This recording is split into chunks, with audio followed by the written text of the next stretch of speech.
Ametokea pale anasema ati Mungu amemwambia ati Kasoko atakuwa tu tamu. Kwa jina ya Yesu manabii ya uongo washi. Na Biblia imeandika vizuri kutakuwa na manabii ya uongo. Wale manabii ya ukweli wanajulikana. Manabii ya uongo wanajulikana. Kwa hivyo tutaendelea kuwa na hawa. Tutaendelea kuwa na manabii ya ukweli na wale ya uongo. Kwa hivyo Archbishop Harrison, tutulie kidogo. Kuna jambo moja umemwambia the new bishop.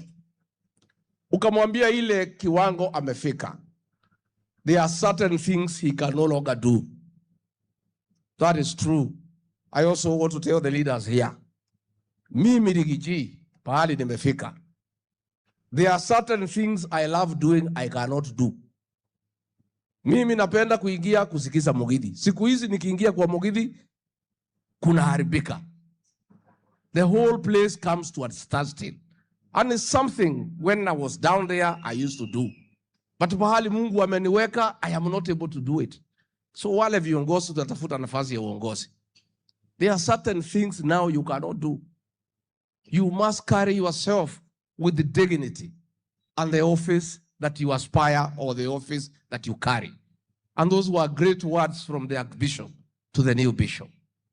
That there are those things that he can no longer do because of the office na ile nafasi Mwenyezi Mungu amempatia. Kwa hivyo Reverend Maina, mimi napongeza, nimeona huko na kanisa nzuri hapa. Sisi tulichangia kidogo siku ile. Tutaendelea kukusaidia. Endelea kuhubiri. Endelea kueneza neno la Bwana. Let your church grow. Naomba members work bishop, please support your bishop. A bishop is as good as the members of his church. A leader is as good as his supporters. For the bishop to be successful, the membership must rally behind him. Muunge mkono askofu wenu. Kwa hivyo sisi tumekuja kusema pongezi.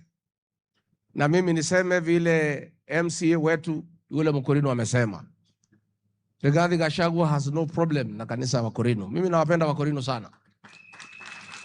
This is our true church. What I have a problem with ni William Ruto kutumia kanisa yetu ya Wakorino kutuaibisha.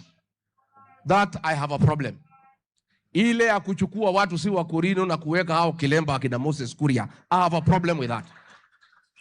Hiyo ni kuaibisha kanisa yetu ya Wakristo. Simuliona Moses Kuria amevaa kilemba? Si jana alikuwa Olokalau? Alikuwa na kilemba?